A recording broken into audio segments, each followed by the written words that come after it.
Good morning. Yes, it's morning. Good morning. I'm so happy to be here today with Dina Braverman. Today is June 19th, 2026. I don't even know what year it is. It's all going so fast. Dina, I'm so happy to have you here today and on the podcast. So Dina Braverman is the owner of organizational, what is it, OCD? What is it? Organizing Concepts and Designs. Organizing Concepts and Designs. And I'm so happy to talk to her today. After 30 years of working in the legal industry, she had a career as a legal assistant, a paralegal, and she started OCD. And with that introduction, Dina, why don't you tell us a little bit about yourself? Thank you so much for having me. It's so fun to be here today. As you said, spent about 30 years in the legal industry and then decided it was time for a major career change and had to figure out what I wanted to do when I grew up, right? So I had to figure out my next steps. And I thought, how can I take my corporate background, my legal background, and my personal crazies and turn that into something that would work for me, for the public, and Organizing Concepts and Designs was born. And basically, we are a full-service professional organizing company that helps people with, organizing, decluttering, downsizing, moving, estate sales, estate clearing. So we really do try to be a one-stop shop for our clients so that they don't have to call 30 different companies to get the job done. Nice. Everybody needs a little organization, right? Everybody. Yeah. Everything could be a little more organized. And the way that I think your business for organizing on Instagram and TikTok, they have videos where people are just organizing things, putting things into containers, clicking things, so organizing is probably hotter now than it ever has been, right? Absolutely. Absolutely. Yeah. Yeah, that's great. Well, I know that they say that your environment indicates how you feel. So being organized is going to help you feel better, right? Do people say that a lot? I think so. I mean, I think there's a saying, I think it was by John Wooden, the way you do anything is the way you do everything. Oh, yeah. And I feel like when your inner world is organized and functional, that's how your outer world is, right? It's a reflection of who you are and how you work and how you do business. So for me, it's walking the walk, Yeah, for sure. Well, I'm really excited about our topic today, which is lessons from a journey to Poland, what I learned about not being a victim. And we're going to take that topic and dig into that a little bit more. But before we do, I like to do the lightning round, which isn't so lightning-y, but that allows us to get to know you and provide some cool ideas and feedback. So with that being said, let's jump in. Okay. And what's the best piece of advice you've ever received, Dina? I mean, again, I think it's the way you do anything is the way you do everything. I think that, if you say you're going to do something, you do it. Period, end of story. You show up, you do what you're supposed to do every single time. And that's in business, in your personal life, in everything that you do. That's called integrity. Exactly. Yes. Yes. I'm a big fan of that. What daily habit or ritual keeps you grounded, Dina? My gosh. Well, I have OCD. So if I do something once, I do it always, which is,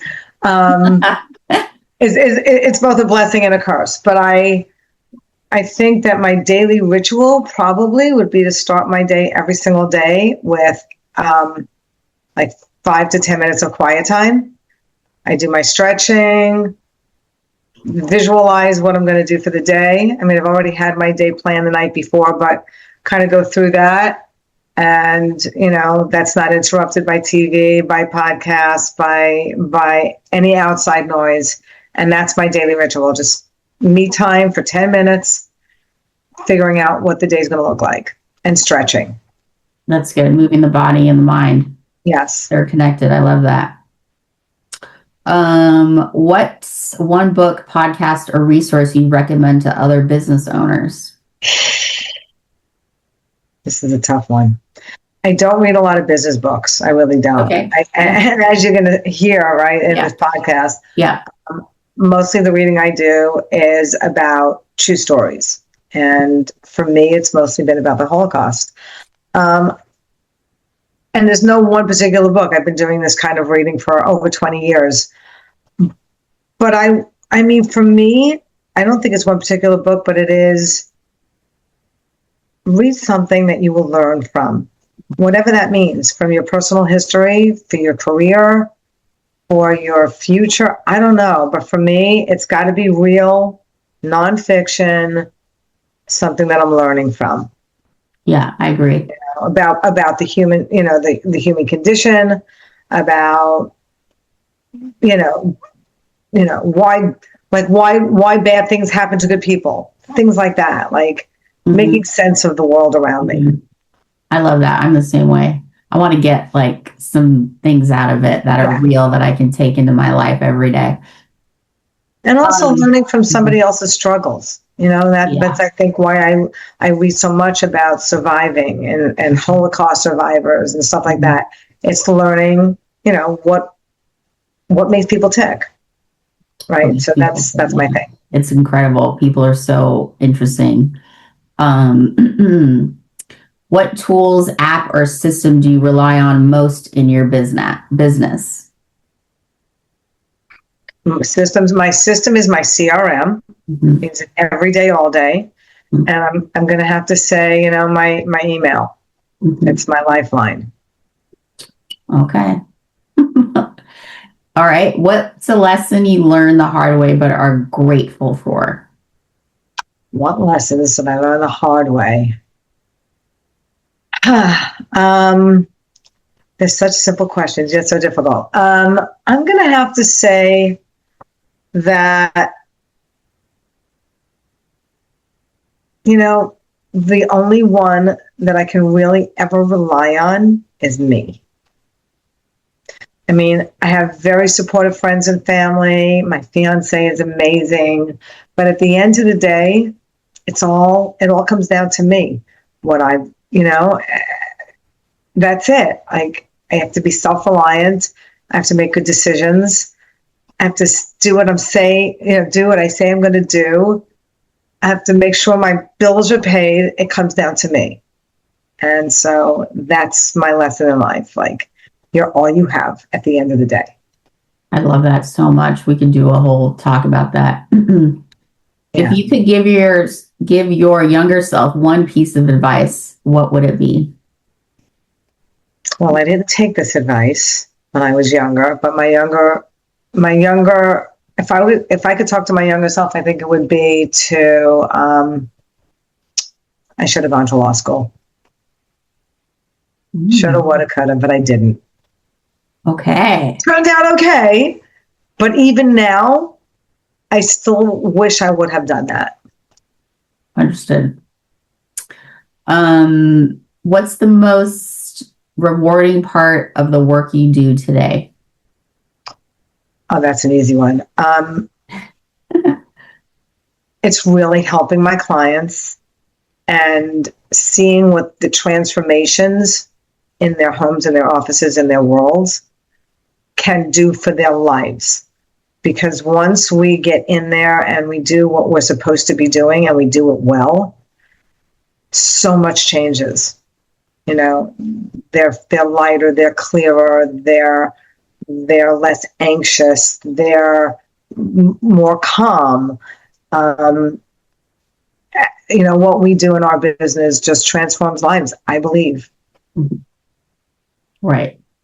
Gets rid of the mental clutter and not just the physical clutter. Yeah. And there's this saying, right? There's a saying like, you have to clear the runway for a plane to land. And that speaks to me because when you clear away clutter, even when people are moving and they're not really just downsizing, you're opening pathways to other things, right? You're bringing in more freedom, more clarity, more peace, and people react to it, right? And so many of them, probably 90% of them say, "Oh my God, I wish I had done this sooner." oh my God, this has helped in so many different ways that I never thought possible. So for me, it's the transformation. I love that. You're literally giving people space in their heads to think about other things, right? Because That's right. each day you look at a pile of stuff on your floor and that's like depressing. And then you just like, you're like, well, I might as well just not do what I want. Like it's Oh, like right. in the morning, you start off with stretching and setting yourself up. When you look at a pile of clothes, let's say at the front door, that sets you up for a day of just ickiness, maybe Well, yeah, it's anxiety producing and it's anxiety. Oh gosh, overwhelming and it's, that's right. there's there's Got to get it under control. there's more anxiety now than there ever was. Like growing up, I didn't feel like I had any anxiety or I didn't hear anybody talk about it. Now it's like the Prevalent. it's prevalent, you It know? is because we're so consumeristic and we have so much stuff. Yeah. And, you know, it's overwhelming. Like when I walk into a home, and this is important to note, and a parent will say, well, my child has ADD or ADHD. And I'm like, I don't know that they do. I just think they have so much outside stimulus that they don't know what to do first and what to play with first and how to get to it and how to put it away. And it's all so overwhelming for them. And if you take away some of that, some of the physical clutter, then it relieves or alleviates some of the mental clutter. It's hand in hand. Oh my gosh, I think you're so on point with that because, like, a lot of times, like, I've heard with the medical research I've done, is the symptoms, the like disease or whatever it is a symptom of something larger, right? Like, so But what's the thing? and Yeah, even if they do have ADD or ADHD, yeah, removing the amount of stuff that they have to deal with and see each and every day will at least help that, right? It'll at least mitigate some of that anxiety and sense of sure. overwhelm, right? Give a kid a toy and give a kid an empty box. What are they going to play with? They'll play The with the empty box. box. I love that. Yeah. I love that. So, Okay. Well, let's dive in here to our topic today. And I'll share a slide here. So, lessons from a journey to Poland, what I learned about not being a victim. And Dina and I reviewed this content, and we want to share uplifting concepts as much as possible from this. So, let's see here. So we went in a little bit about Dina before organizing concepts and designs, home and office, move management, staging for sale, estate clearing, and estate sales. Why Dina is here? Well, I was in a networking event and I heard her story and I thought, oh my goodness, how amazing. I thought, what an amazing experience going to Poland, visiting 2 concentration camps. And not everybody gets to go and see these things. And a lot of times, what happens is people feel very disconnected and they don't understand the impact of what has happened in our history. And I thought, great, Dina and I can talk a little bit about using history as a way to inform us, to teach us how to be better people. And I was talking to someone the other day about people complaining, and I was watching Thomas Jefferson, the Netflix, the documentary, and I was like, however bad you think it is right now, you weren't a slave. You weren't sent to a concentration camp. So let's get some perspective. Maybe we can have less anxiety in our lives if we get some perspective. And what I'd like to Dina to share with us today is her perspective, what she got her perspective on visiting these concentration camps, and all that good stuff. So a quick context. We're not going to spend too much time on history, but I thought that this was important to give some context about concentration camps, World War II, and what actually happened. And so after World War I, Germany had some economic problems. The Nazi Party came in and was blaming everything on the Jews. And Hitler didn't rise overnight. It took some time. So 1933, he became chancellor. 1935, Nuremberg laws stripped rights. 1938, Kristallnacht violence. I'm not going to go into what all these things are because we have a lot to talk about, but we could spend each one on these. World War II begins. Mass killings begin in 1941, 1942. Final solution formalized, and then the camps liberated in 1945. Is there anything you want to share on this before we jump into some other stuff? I mean, only really if you want me to, but basically, nothing happens overnight. Mm-hmm. Things take time to, fester and grow and, always be aware. Not just because I'm Jewish, but just be aware of your surroundings. Don't be careful who you listen to. Be careful what kind of news you take in. Be careful about, the world around you. Mm-hmm. Pay attention. I agree. Pay attention. Don't just consume because Right. other people are consuming, which can be very difficult, right? People are like, oh, did you read that article that just came out? Or did you watch that news thing? And you want to stay current. You want to sound smart, right? You want to sound like you know what's going on if you're connected. So it's harder than that advice is harder than. Well, and it's harder than ever before because you don't know if it's AI, you don't know if it's, if it's quote unquote fake news. You don't know. You have to be very discerning to figure out what's real, what's not, listen to both sides and be discerning and be careful. Yeah. And use your mind to make your own choices, right? So absolutely, 100%. Listen to the data, but then ultimately do what you think is right, and tapping in to your own consciousness as opposed to the collective. So this is our first slide. We're going to go through, I don't know, 10 photos and get your impressions on this. But this is the gate. And why don't you kind of take us through where this is, the gate here, and what you learned from this and just your impressions here. And we'll take a couple minutes for each slide, So this was the very beginning of the trip, which was called March of the Living. Okay. And March of the Living happens every year. It starts at Auschwitz and it ends at Birkenau with a memorial, with an event that celebrates those people that were actually able to walk out of the camps. It celebrates those that survived. So although it's a very heavy and intense and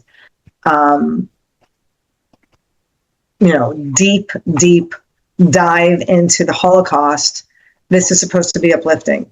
And so that sign, if you could go back to it, says is the entrance of Auschwitz, and that sign in German says "Work will set you free." The people walking into those camps did not know what they were about to encounter. There was no way for them to know from the outside what was happening in the inside because everything was propaganda. So that's the very first thing. They walked in thinking one thing and they got in knowing quite a different scenario. And so that march is really for people all around the world, not for Jews, just for everybody around the world who has suffered some kind of genocide. People were there from what happened on October 7th. They were there from shootings in Washington, D.C. They were there from genocides all over the world, and it does happen all over the world. So, and these were survivors. And I think what I learned, the most important lesson I learned in this entire trip is that we collectively are not victims. We can rise above it. We survived. Most people who are here to tell the story obviously survived. And you can make that decision. How do you want to move forward? Do you want to move forward as the victim, or do you want to move forward as a survivor? That's so powerful. It's so Yeah, powerful. And it takes some work to do that, to absolutely. decide how you want to be. So That's right. I love that so much. Because your automatic go to would be, oh, yeah, I'm a victim, right? But that doesn't, if you're alive, that doesn't take you to a place in your life where you're in abundance and you're growing. So, That's exactly right. You have a choice. You get to make that choice. And I'm not saying that choice is easy. And I'm not saying that choice doesn't take decades of hard work, but you do have a choice, yes, because you could live in the past, you could live, making things better. You could work to, educate, right? So that it never happens again. I mean, the biggest slogan there was never again. never And again. yet here we are in 2026, seeing a rise of anti-Semitism, unlike before, right? It's rising, and it seems to be that we are the scapegoats, for so many of the world's problems. So True. never again starts now. The quote I'll read here: in spite of everything, I still believe that people are really good at heart. So that's definitely a non victim mentality. And a lot of us know who Anne Frank is. Right. Okay, it's hard to move on because we could spend so much time on each slide, but I know. I'll I know. gently push us along here. Well, So, maybe this yeah, will let people know that this actually exists, and they can yeah, go on trips just like this or read yeah, books about it. So yeah, yeah, education is everything. I believe so. Um, okay, so tell us about this, the barracks. Where is it? What did you learn from this? And when I upload the video, I'll put, a photo of it up here. So that's why I'm turning it off when we're talking. So you show up. So what I learned about this was, well, so this is the very beginning of the march, and this is taken at Auschwitz. Okay. Auschwitz was a military camp before the Holocaust. The Nazis used this facility, which was miles and miles long and wide. I think Auschwitz in and of itself is 20 square miles. So Oh, I didn't know that. Wow.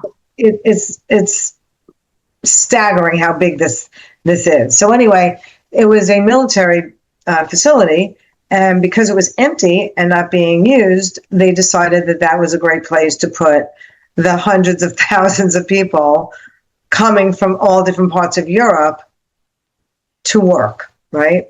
Slave labor, whatever they did. This was a place that was infamous for medical experiments. This was a place where um, hundreds of thousands of Jews were slaughtered.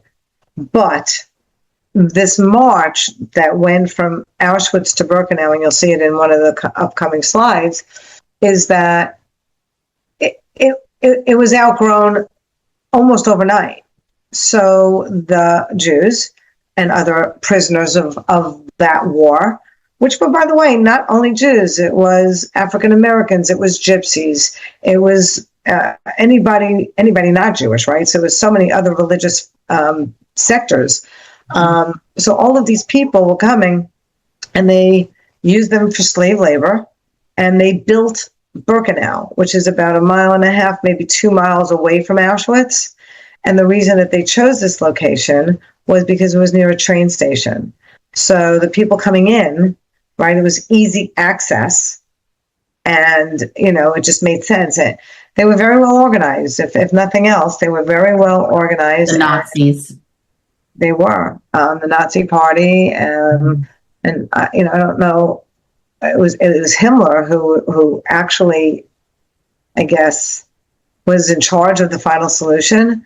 But until you could get there, you had to build it. They had to build it. So they had to build the crematoriums. They had to build the barracks. They had to build all of these other, areas for all of this to take place. And Birkenau, which is just a mile or two down the road, was also about 20 square miles. So most of this area, and I don't know what the area was called, was concentration camp. Wow.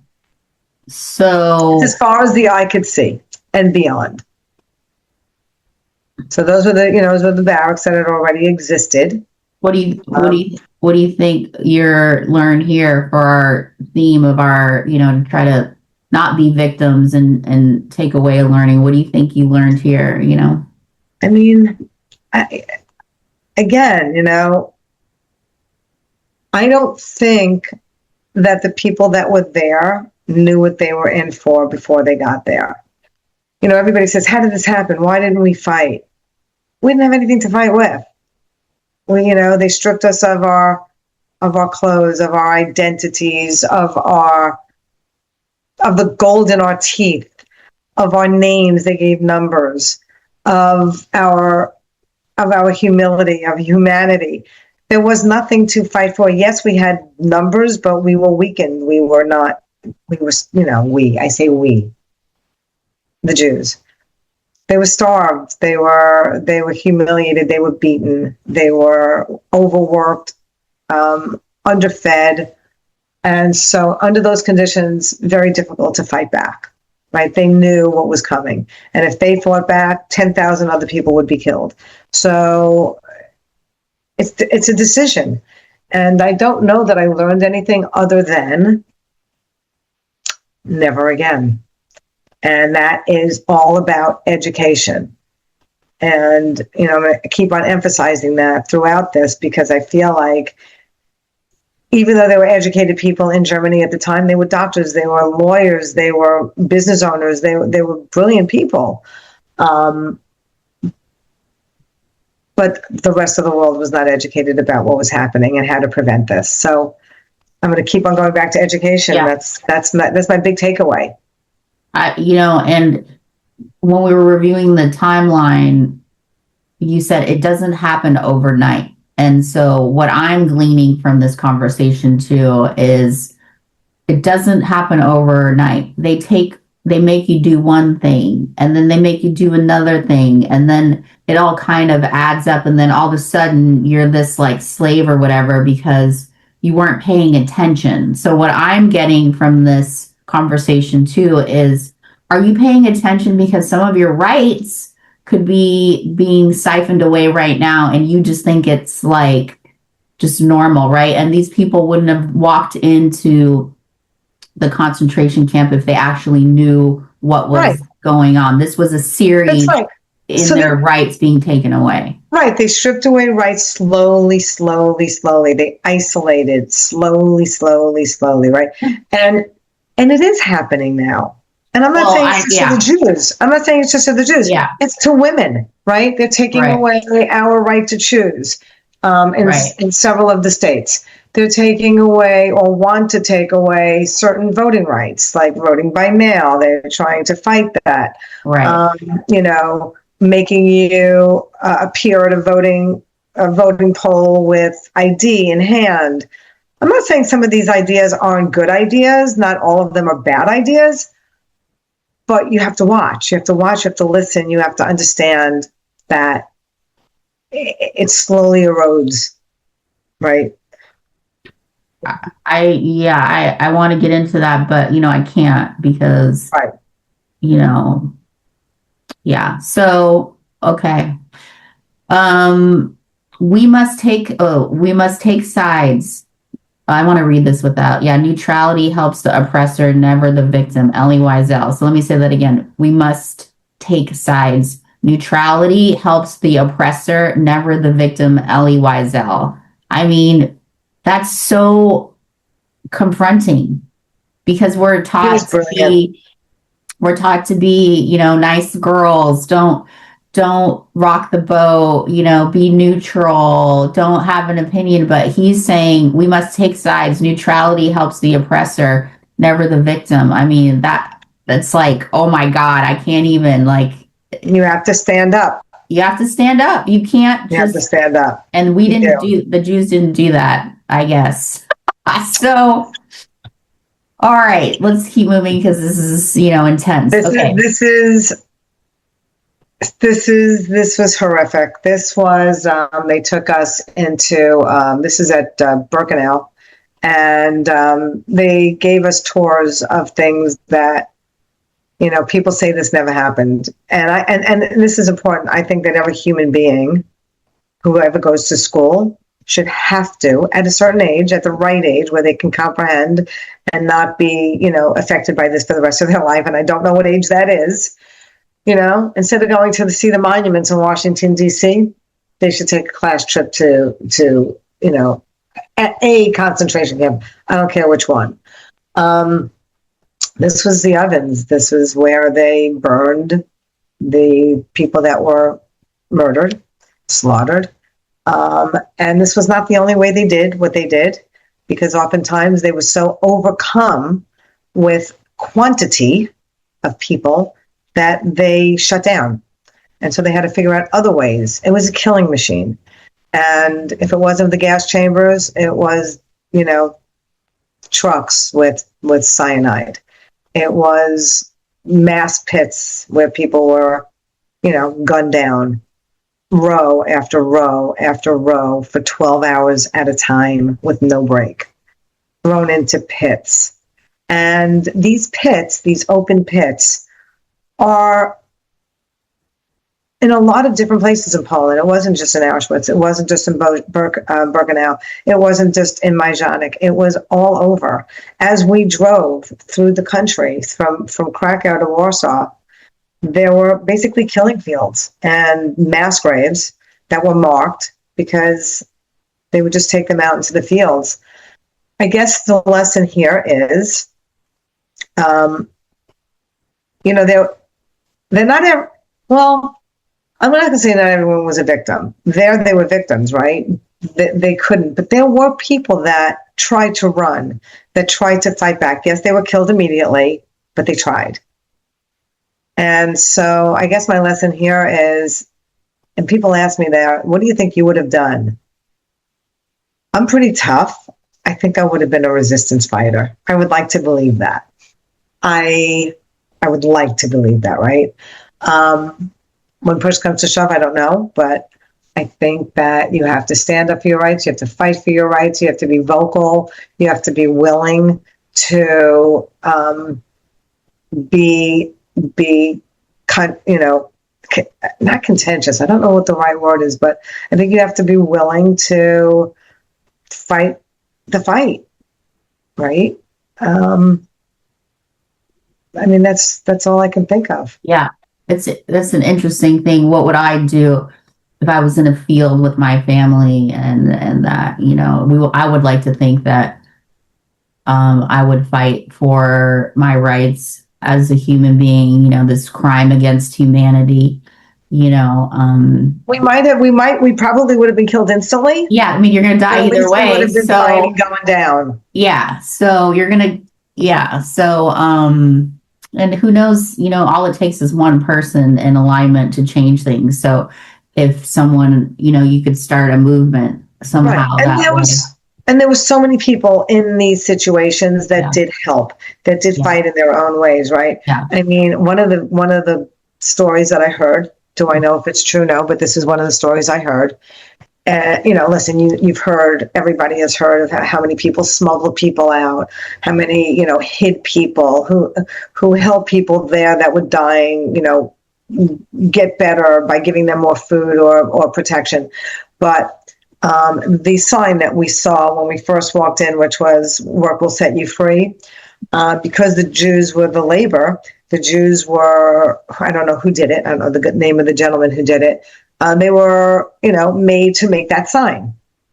Work will set you free. And I don't know if I gave you the other one, but the B, okay, right here, right on this, it says ARB, right? That B is upside down. Okay. And the reason whoever that gentleman was who made that sign was kind of like an FU. Mm-hmm. Yeah. Like, I'm going to do something, anything I can do to, make this sign, to make this entryway a little bit of an FU a note to the Nazis. Yeah. A note that, you could do. That was his. That was his one little small, right? Yeah. It's unfathomable. Yeah. It is. And when you see it there in person, so this is insane. Okay. This is what we call the Book of Names, Okay. and it has the name of every person that they know of that Okay. perished in the Holocaust. Supposedly 6 million names in small writing, alphabetically. This took up a whole room. And, you could literally walk there and walk through there and find your family name and identify if you had anybody that you know of that was murdered. And just, you can get the feeling is like I still get chills just looking at that room. That is an entire room. And that book is, as you can see, it's the size of me. It's certainly at least 4 feet high. Yeah. And 30 feet long. It's an entire room. And, for my name, I went and looked for my family name. There was pages. Now, I don't know anybody in my family that was, that fell, to the Nazis. I don't know anybody in my family. In fact, I don't know of any of us. But there it was in black and white, pages of my last name. So obviously there was, but we just don't know who they were. Yeah. I wonder too, like how much of our last names too. I don't know the history of change to Ellis Island or right. But so does it just say the name? Does it say like anything else, like how they were murdered or just like, the names? How did they go in? Oh, so it's just all. Well, the Nazis had very good records. They kept very good records. So a lot of that was that. A lot of that was, people who knew. Mm-hmm. And look, there were probably millions more that were in those mass graves that don't have names, that don't have names that are in that book. It's just the ones that we know of. So the quote on this one is, "Survival is a privilege which entails obligations." Simone or Simon Wiesenthal, Holocaust survivor. Survival is a privilege which entails obligations. And that's what we're talking about here, is not being a victim, because if you're a victim, then you're not like standing up for your people, right? So, we are talking about if we were lined up outside, would we run or would we be shot, right? And so survival is a privilege which entails obligations, so if you're a survivor, you're obliged to stand up and fight for your people. And educate. So Elie Wiesel was, so much more than just a survivor. He's an author. He's, he's he was philanthropic, right? He helped with the museums and wrote books, and he's educating from beyond the grave. And again, the education, right? So he tells people what happened. He tells them how it happened. He tells them how it should never happen again. He has proof, right? The museums are proof of what happened. It's not just so people can go and, be mortified about what happened, but how it happened. And giving proof and fighting to show people that are still alive. Right. This happened, and this should never happen again, and this is why. And it could happen to you. It could happen to you and yours. It's an interesting concept because, when people are like, I don't want to talk about it, or they have a trauma, let's just put it in the past. I don't want to deal with it. Let me drink. Let me do drugs. Let's not talk about it. So it takes an exceptional person to say, hey, I've been through this. Let's talk about it. Hey, this happened to me. Let's talk about it, right? So thinking about the next generation, because when people have trauma, I don't want to talk about this. This is too hard. Don't talk about the cancer. Don't talk about the disease. Don't talk about something. That's right. And we were on these tours, and our tour, there was tours from all over the world. A lot of the tours had survivors. So they were either very, very old, because, that generation is in their late 90s, or they were children of survivors. And those children were talking to us about what their lives were like living with a survivor. And some said that, they were very vocal, and some said they stifled it and never talked about it, and it was a taboo subject, and their lives were living hell. because their parents didn't want them to stray far from the front door because they were afraid that they would be snatched up. They lived in a world of like the Depression era children with never enough. There was never enough food. There was never enough stuff. They couldn't get rid of anything because it was all taken away from them. They had so many issues around, how they grew up, that their children suffered. And these children never really wanted to go on the march because they basically lived it their whole lives. But they found themselves on these tours to kind of shed themselves the trauma. So even generations after this happened, other generations, younger generations, are living proof, and unfortunately are suffering some form of trauma from it. It's intergenerational, multi-generational. That makes sense. Okay, this is interesting here too. The rail line. So this shows you the rail line, which is again why this. Go back to that picture. Okay, yeah. I'm sorry, I'm popping it off for you because I'm going to bring it in the video. Yeah, this is good because this was the march, and again, the reason why Auschwitz and Birkenau were where they were was because of the rail lines and the accessibility of getting people to this area. And they gave everybody on the march these paddles and a marker, and you were able to write a note, a prayer, whatever you wanted on these paddles. Right now, you're seeing them all laying down, but during the march, they were all sticking up, right? And it was just very powerful. It was very moving. There was thousands and thousands of them from Auschwitz to Birkenau. What you're seeing in the foreground is Birkenau. Those are the gates to get into Birkenau. And this march went from Auschwitz to Birkenau. Mm-hmm. And these signs were made from people who, like me, never lost anybody that I know of. People that were there to, commemorate, pay respects to, learn about, experience this time of history. And it was very, very powerful. Wow. And once you walk into Birkenau, it's a whole different experience. So that's the train. That's where they put people on the trains, and then that's the track, and then that's where they got off. That's where they got. So that was the track. So like the train cars had thousands of Jews in it, and this is where they got off right here, and where they unloaded people to walk in. Correct. Yeah. And a lot of that was, people were sent on trains from Auschwitz to Birkenau because it's only a mile or two.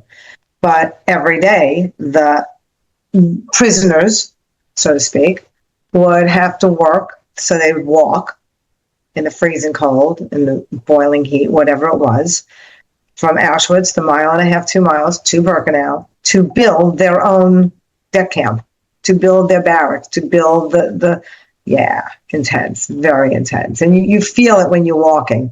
The energy is never going to go away. You feel it the whole time. You're this, you get the goosebumps. You feel it. It's. So are the concentration camps like national park, like how they have here, like Muir Woods, stuff like that? They're like national. They're preserved. Yes, they are. Mm-hmm. And so well done. I mean, people say, would you go back to Poland? And I'm like, probably not. I've been there. A lot of people have family members that were slaughtered, and they go year after year after year. Survivors go year after year after year. For me personally, Poland was one big burial ground everywhere. And of course, the tour was about that. So that's where I went. But I just felt like the weather, it was overcast and cloudy and dreary and rainy, and everywhere we drove to, there was a mass grave somewhere or a memorial somewhere, right, or something. There was something there that was indicative of what happened there. This particular area, of course, more than most, but it was everywhere. Yeah. Depressing. The walls of the ghettos. Gray, yeah. You need like a Mexico trip after that, lighten the load. Yeah. Um, okay, next here. Oh, wait, did we say the quote here? So, forgiveness is the best revenge. Ava, I like that. I like that. Yeah. Inside the barracks. So, tell us about this one, Dina. This was, I don't know if it's the women's barracks or the men's barracks, but they were all pretty much the same. Okay. They were three high and five deep. So in each one of those areas, five people slept on the bottom, five people slept in the middle, five people slept on the top. And Wow. sometimes it was a godsend because they kept each other warm. Sometimes it was not a godsend because They're sick. there were dead bodies amongst those people, right? Um, and they basically built them themselves. I mean, the prisoners built those places for them to sleep, and most of them did not have uh, the technology for running water or bathrooms, sinks. They did it. There was some, but most of them did not have that, and so they improvised. And Yeah. much of the camp, like right now, when you go back to those pictures, not the last one, but you'll see other slides. There's a lot of grass around. Mhm. We're talking, not that one, but if you go, yeah, see the grass. Yeah. There was no grass. There was no grass There was back no then, grass. right? There was no grass. Those were not beautiful places. Yeah. And you'll see it moving on like that. There was no grass. Yeah. People use those fields to go to the bathroom, Mm-hmm. do whatever else they needed to do. Mm-hmm. And so it was mud and slush and the odor, and it was horrific, obviously. Mm-hmm. A lot of that also, as you go deeper into Birkenau, there were gas chambers. So the odor of that was everywhere. You couldn't escape it. And one of the reasons that they chose these areas, from my recollection, was because it was so isolated, right? So the general population wasn't seeing it, hearing it, smelling it, because all the people that lived in that area prior to were moved out. Their homes were confiscated. They were asked or forced to move out to other areas because they didn't want the people that lived there to know what was going on. The whole purpose was to keep it isolated and secret. It's very hard to wrap your head around that something like this even transpires. But today there is so many things that are happening that we're not going to get into that are just as bad, and Yeah, it's the same concept. yeah, So never forget means not putting things aside, right? Our continual learning here is it might be horrible what you've gone through, but remembering it in a way that allows you to grow and live a good life is important, right? Because it's like all these experiences we have in our life, we can learn from it. But if you like amputate part of your thoughts, part of your experiences, that can't be like good because you're actually like doing that. Do you know what right. I'm saying? Yeah, and it's funny because I was on this tour, right, living for 2 weeks or 10 days, and going through all these places, and on the bus in between, I'm reading another Holocaust story. I don't know if I'm a glutton for punishment or what, but I keep reading because every story is so different. And it's not only about, the victims. It's not only about death and dying. It was about the resistance fighters. It was about survival. It was about what happened afterwards. It was about how they got to where they got to. So it's all about the history. And one of the most fascinating books I learned, and this is crazy, I forget the name of it because I give them away as soon as I finish reading them. It was about the 101st Battalion. And this was at the beginning, like in 1941. These young men were, called up to serve in the Nazi Party, and they were trained warriors. They were trained soldiers, right? And they were nice young men from nice families, well educated, healthy guys that were, called up to serve in their country's army. They were told to do a job, and they did their job. And not only did they do their job, they became monsters doing their job because they were so, they were stripped of the humanity. They were told, and they listened to, and they believed their mentors, their trainers, the party, the propaganda, and they didn't see the people they were killing as people. They were seeing them as the enemy, and their job was to kill the enemy. And they did what they were told to do. And years later, when they were interviewed, because some of them were found and interviewed, it wasn't like they were devastated and sickened by what they had done. They had done their job, and that's what they did. They did their job. So these lovely young men were turned into killing machines and desensitized over the course of the years. And, at first they were apprehensive, and at first they couldn't do it. And at first they did it and then stepped aside to vomit. And then they got used to it. And then they got off on it. And then they did it more and in more cruel and unusual ways, Mm-hmm. So all these books tell different stories of different aspects of this insane time, of these insane years. So education, right? It's interesting how, like you think some people think they're being a good humanitarian by doing what they're told or getting the job done. Well, everybody's doing this mass consciousness, Right. And it's the herd mentality. It's right? frightening to me because it's a very slippery slope, and if people aren't being conscious of themselves or taking agency themselves, there's so much programming that happens in our lives, right? They say like one of the biggest problems humans have is that they've been told that they're flawed or that they're inadequate or that they're innately flawed, and that's just not true. So that is a different topic. Okay. Oh, this can go into so many different topics. Oh my gosh. Yeah.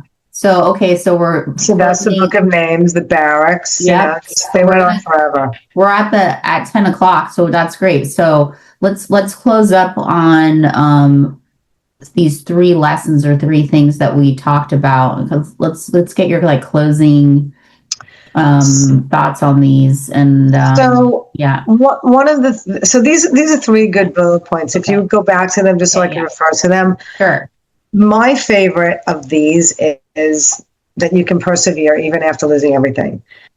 So many of those people, not only just the Jews in Nazi Germany, but again, any kind of genocide, whether it's in Iran or in, Serbia, whatever, they have and they can persevere. Look at Elie Wiesel. Look at so many of the survivors that came to the United States, that went to Canada, that built beautiful lives with marriages, grandchildren, great-grandchildren, successful businesses, became doctors, lawyers, educators. There are so many success stories. There are so many, and they chose another path. They chose not to let this horrific time dictate who they became. And I just have so much respect and, my God, just reverence for these people who just crawled out of the ashes and turned their lives into something magnificent and affected all of us in doing so. So just very powerful. You get to choose between dark and night. Yeah. Maybe not during those times, maybe not when you're in that situation, but when you survive it, if you survive it, if you can crawl out of it, what you do with your life. Right. So today is the first day of the rest of your life. Just because your life might have not been good up to this point, it just shows us that we can turn it around and take action and make it different. And it's up to you. It's up to you how you want to make that happen. We all have that choice, and I know this is a small piece of it, but it's like people like me, like I had a good career. I had a really good career before I started this business. And I chose at the age of 50 to start a new business because I was miserable and I was being harassed and I was being, I mean, it was it turned out to be a horrible situation. And I had a choice, stay in this and be miserable or turn your life around and start something new. And at 50, it's not easy to start something new like this or anything. But I did it, right? And here I am, happy than I've ever been. And it takes work and it takes effort and it takes a village. And Well, it turn your life does. around today, start today, do something small to make your world a better place. I'm so appreciative. I can't believe you just talked for an hour. Goes by so fast. So I I'll know. wrap it up. I'm so appreciative of your journey there, Dina, and your bravery to go to Poland and visit these and examine your history, your Judaism, what it means to be present in today's society, and then share that with us today because you made an impact on me when I heard you. And now we're going to publish this podcast and share it with people. What happened, World War II, Hitler, all of that is the most terrible thing I can ever think about, but it's given us the opportunity to connect. And if we're going to be like Ellie Wiesel or other people, we're going to use it to help us. And so I can't thank you enough for sharing something that's, I don't even, it's ineffable. Yeah. What happened Thank there. you for having me. This was fun and gave me a platform to share my experience. Yeah. And I don't know if all of my facts were exact, but you could certainly read about it anytime, anywhere. So for those out there listening, educate yourselves. Yeah. It's And eye-opening. if you want to learn more about her, Dina would love to um, and if you want to learn about how to organize your home, things of that nature, you can reach out to her at organizingconceptdesigns.com.